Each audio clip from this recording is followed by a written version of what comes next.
Unicorn Grocery is a workers' cooperative in South Manchester. It's a whole foods shop and they sell our firewood. For us it's brilliant because they're a regular, large-scale buyer of our firewood. We've got a guaranteed customer for a very large amount of firewood. For them it's brilliant because they could not get that firewood anywhere else.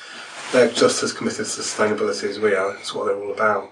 So if they couldn't find that, then that'd be a problem. They probably just wouldn't sell it. Yeah, we've considered selling to big shops. We did once supply B&Q, but that was not really worth it because the power of those shops is such that they can demand incredibly low prices, and they also have very bad payment conditions. A, we don't really want to sell to people like Tesco's for ethics reasons. We don't believe really what they do. And B, it's just not worth it. It's much better to build the strength of the local economy and other small suppliers. That brings money back to people and creates much more jobs than selling to big multiples. The Business Improvement District is a big piece of work for us at the moment. Businesses get together, they agree to set up a district, so a defined area, and all the businesses in that area pay a little bit extra on their business rates, so they generate some money to invest. The new thing that's happened in Sheffield is that one's been created over the summer which is set up for the purpose of investing in a flood defence scheme. And the other innovation is that the money is being invested not just in sort of flood defence walls, which is the sort of traditional approach to flood management, but also in the channel maintenance. So in the Business Improvement District there's 250 businesses. If I was going to go out and see all those businesses, it would probably keep me going till retirement. Plus the fact, some of them might agree to chip in, some of them might not, and so you get fragmented sort of management, and it's not fair on the ones that do. So the bid is basically a way of getting a consensus from those businesses. They wanted to invest in the channel maintenance element, and we've got that contract, so it's been delivered through a social enterprise. We were able to, as a social enterprise, generate a lot of extra benefits through the delivery of that contract. It's not happening anywhere else. It's nationally significant. It's meant that we can manage a whole 5-mile stretch entirely funded by those riparian landowners, which is fantastic. We're a charity, we need to pay for what we're doing. And this whole project has been about a fine balance. We wanted a piece of land to expand our community growing project, but at the same time we needed an income stream to pay for that project to work. Because the land has no value to it, it's very unlikely that we could build commercially viable properties on that site. So we can't build houses to sell, we could only put social housing on it. The area is all social housing.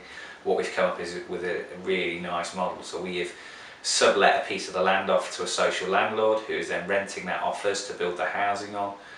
We've helped get the grant subsidy that they couldn't do, so it is building those business partners.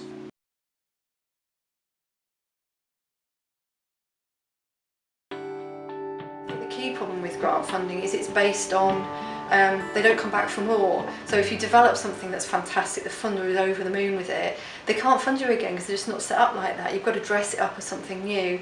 Whereas with the commercial world or contracting world, if you do something well, you've got something good, then your business builds. So when we started River Stewardship Company, the model has always been placekeeping, care of the river, funded by the Riverside landowner, buying Riverside maintenance contracts. But when we first started in 2007, we did start with a grant funded project. It was really difficult to get landowners engaged and to generate those contracts.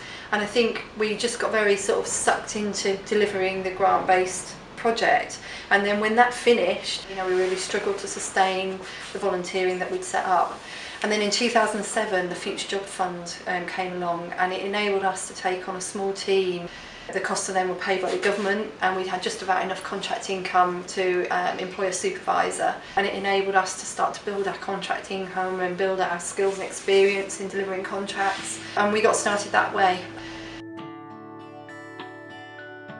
Up until now, we've operated through external grants that allow us to do a certain amount of project work on the site and then move on. There's been no way of raising money from those activities to actually reinvest in the place itself.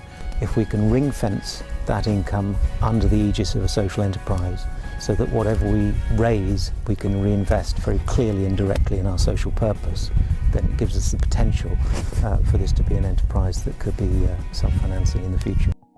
We started completely on a voluntary basis to just do some food growing and learn ourselves.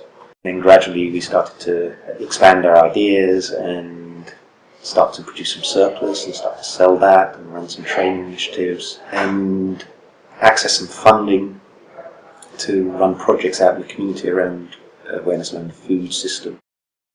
In about 2005 or so, we formally set up as a workers' co-op. We started paying people, got ourselves into a position where we could start to think about larger projects, and actually people start to give up their other jobs because we had enough funding or potential income for people to focus their time on Organic Lea. At that point, then we started to function properly as a professional organisation. Well, the ambition for this place is that in 5 years' time we would have a thriving trading business based on primarily vegetables, fruit, and but some maybe training courses as well. That it would producing enough income to hopefully employ somebody, and that we would have regular educational visits here from schools and community groups, and they could see it as a mutual benefit to their, objectives.